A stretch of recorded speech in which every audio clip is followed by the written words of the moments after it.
Siapa sih yang gak langsung menoleh pas dengar Apple ngerilis laptop baru seharga 9,9 juta rupiah? Di era sekarang, punya MacBook baru dengan modal di bawah 10 juta itu rasanya kayak dapet durian runtuh. Gak heran kalau MacBook Neo langsung jadi incaran, viral di mana-mana dan bikin banyak orang langsung pengen ikutan check out. Tapi tunggu dulu, Apple itu adalah salah satu perusahaan paling pintar di dunia dalam hal berbisnis.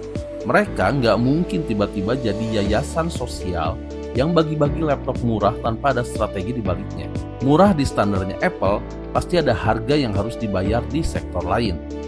Nah, di video kali ini kita bakal bongkar nih, apa yang ada di balik label harga murah tersebut.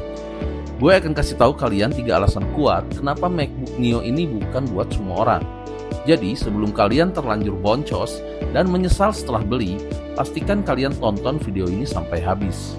Alasan pertama yang sering bikin orang awam kaget setelah pindah ke MacBook Neo adalah masalah kompatibilitas sistem operasi.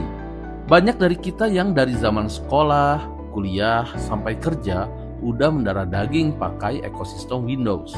Begitu kalian pindah ke macOS di MacBook Neo, kalian harus siap belajar dari nol lagi. Cara copy paste, manajemen file, sampai pintasan keyboardnya pun beda.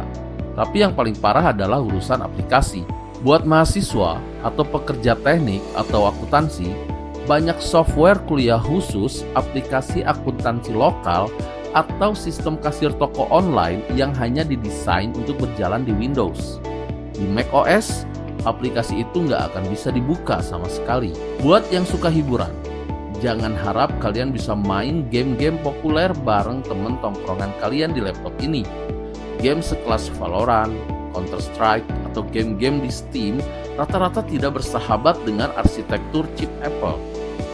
Jadi, kalau kalian beli laptop ini dengan ekspektasi bisa dibuat pakai segala hal termasuk kerjaan teknik berat dan gaming casual, kalian salah alamat. MacBook Neo ini ibarat mobil kota yang lincah, tapi nggak akan bisa kalian bawa buat nanjak ke medan berlumpur. Alasan kedua, laptop ini didesain bukan untuk kerja rodi jangka panjang. MacBook Neo ditenagai oleh chip Apple A18 Pro. Seperti yang kita tahu, ini adalah silikon berbasis arsitektur mobile yang sangat efisien. Dan demi mengejar bodi yang tipis non-estetik, Apple menghilangkan komponen yang namanya kipas pendingin. Ya, laptop ini fanless alias sunyi senyap. Bagi sebagian orang ini kelebihan. Tapi bagi kalian yang butuh laptop untuk performa konstan, ini adalah bencana tersembunyi. Saat kalian pakai laptop ini buat ngetik atau nonton Netflix, laptop ini bakal berasa adem dan ngebut banget.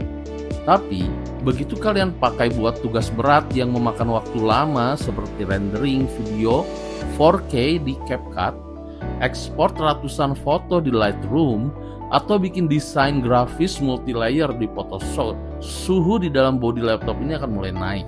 Karena nggak ada kipas buat membuang panas tersebut, sistem MacBook Neo bakal otomatis menurunkan performanya secara drastis atau disebut thermal throttling agar komponennya nggak kepanasan. Hasilnya, proses kerjaan kalian bakal melambat di tengah jalan. Jadi, kalau profil kerjaan kalian melibatkan beban berat durasi panjang, laptop ini jelas bukan buat kalian.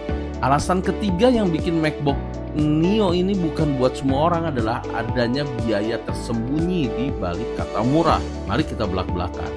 Di harga 9,9 juta, kalian cuma dapat varian RAM 8GB dan storage 256GB. Komponen ini nggak bisa di-upgrade selamanya karena dilas mati ke motherboard. Di tahun 2026, storage 256GB itu bakal cepat banget penuh. Solusinya apa? Kalian dipaksa buat keluar uang lagi setiap bulan untuk langganan iCloud storage. Atau kalian harus beli SSD eksternal yang harganya nggak murah. Belum lagi masalah port konektivitas. Port di laptop ini sangat minimalis. Kalian nggak bisa langsung colok flash disk USB biasa atau kabel HDMI ke proyektor. Solusinya kalian harus beli dongle terpisah. Jadi, harga 9,9 juta itu baru modal awal. Begitu kalian tambah beli dongle yang bagus, beli hard disk eksternal, dan langganan cloud, total pengeluaran kalian sebenarnya sudah menembus angka 11 atau 12 jutaan. Di rentang harga total segitu, kalian sebenarnya udah bisa dapat laptop Windows yang space-nya udah langsung lega, RAM 16 GB, storage 512 GB, dan portnya lengkap tanpa perlu beli apa-apa lagi. Jadi, MacBook Neo ini cocok untuk mahasiswa non-teknis, penulis, pebisnis online, admin, web browser, dan orang yang mobilitasnya tinggi yang butuh baterai 16 jam. MacBook Neo ini tidak cocok untuk anak teknik IT, gamers, editor video profesional, dan orang yang ogah ribet bawa dongle tambahan. Kesimpulannya, MacBook Neo adalah produk yang luar biasa bagus, tapi pasarnya sangat spesifik.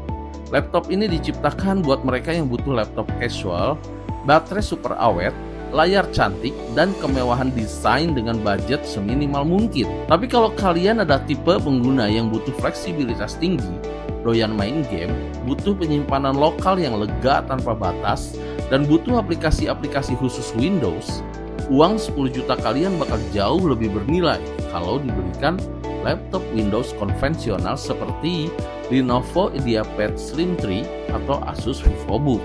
Jadi kenali dulu kebutuhan kalian sebelum membeli ya.